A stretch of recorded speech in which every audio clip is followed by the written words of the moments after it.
Hello लोगोफोर नोंथांमोनखौ आंनि बे गुबुन मोनसे गोदान भिडिअहाय बरायहरनाय थाबाय स' नोंथांमोननिसिम आसा खालामो भिडिअखौ जागायनायनिफ्राय जोबजासिम नायलांगोन होननानै एक्चुअली नोंथांमोनाथ' भिडिअनि टाइटेल एबा थाम्बनेलाव नायनानै मोनथिखाबायानो जानांगौ दे दिनै आं मा भिडिअनि सायावहाय नोंथांमोननिसिम आपडेटखौ लानानै फैदों। एक्चुअली लोगोफोर आं दिनै मैना आबुं बर' सावथुननि सायाव नोंथांमोननिसिम सुंद' आपडेटखौ लानानै फैदों दे लोगोफोर। स' नोंथांमोनाथ' मैना आबुं बर' सावथुननि पार्ट 1 निफ्राय लानानै पार्ट 5 सिमखौ गोबाङानो नायखाबाय बा नुखाबायानो जानांगौ दे लोगोफोर। दायो नायनो एक्साइटेड जाना दं नोंथांमोना पार्ट 6 दे लोगोफोर।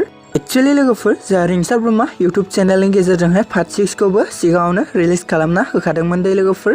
नाथाय लोगोफोर जोंहा मैना आबुं बर' सावथुननि पार्ट 6 भिडिअ माबा मोनसे कमिउनिटि गाइडलाइन्सफोर फैदों जानो हागौ दे लोगोफोर। स' लोगोफोर बेनिखायनो रिंसार ब्रह्मा यूट्यूब चेनेला मैना आबुं बर' सावथुननि पार्ट 6 भिडिअखौ दानफिनदों दे लोगोफोर। स' नोंथांमोना मैना आबुं बर' सावथुननि पार्ट 6 भिडिअखौ हगारला नामा होनना साननाङा दे लोगोफोर।